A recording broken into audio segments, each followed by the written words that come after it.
ಕೊನೆಗೂ ಧಮಕಿ ಹಾಕ್ತಿದ್ದಂಥ ವೀರ ರಾಜೀವ್ ಗೌಡ ಅರೆಸ್ಟ್ ಆಗಿದ್ದಾರೆ. ಕೇರಳ ಗಡಿಯಲ್ಲಿ ರಾಜೀವ್ ಗೌಡನನ್ನ ಪೊಲೀಸರು ಇದೀಗ ಬಂಧಿಸಿದ್ದಾರೆ. ಶಿಡ್ಲಘಟ್ಟ ಪೌರಾಯುಕ್ತಗೆ ಧಮಕಿ ಹಾಕಿರ್ತಕ್ಕಂಥ ರಾಜೀವ್ ಗೌಡ ಈಗ ಅರೆಸ್ಟ್ ಆಗಿದ್ದಾರೆ. 10 ದಿನಗಳಿಂದ ನಾಪತ್ತೆಯಾಗಿದ್ದ ಈ ಕೈ ಮುಖಂಡ ರಾಜೀವ್ ಗೌಡ. ಪ್ರಕರಣದ ಬಳಿಕ ರಾಜೀವ್ ಗೌಡ ತಲೆ ಮರೆಸಿಕೊಂಡಿದ್ದ. ಇದೀಗ ಪೊಲೀಸರು ಅರೆಸ್ಟ್ ಮಾಡಿದ್ದಾರೆ.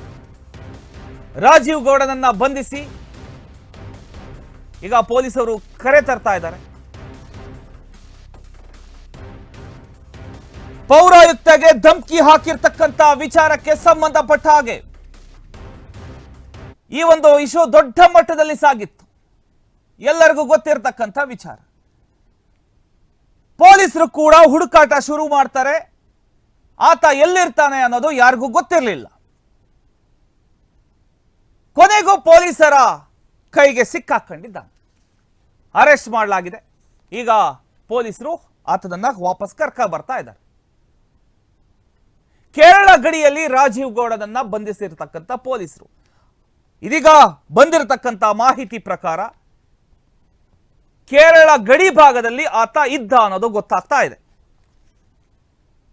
ನಮ್ಮ ಪೊಲೀಸರು ಅಲ್ಲಿಗೆ ಭೇಟಿ ಕೊಟ್ಟು ಹುಡುಕಿ ಪತ್ತೆ ಹಚ್ಚಿ ಆತನನ್ನ ವಾಪಸ್ ಕರ್ಕ ಬಂದಿದ್ದ.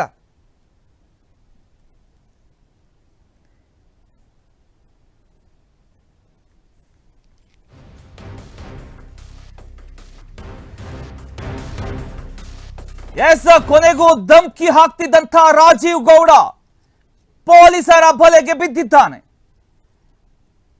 ಕೇರಳ ಗಡಿ ಭಾಗದಲ್ಲಿ ಪೊಲೀಸರು ಹೋಗಿ ಈಗ ಆತನನ್ನ ಅರೆಸ್ಟ್ ಮಾಡಿ ಕರ್ಕೊಂಡ್ ಬರ್ತಾ ಇದ್ದಾರೆ.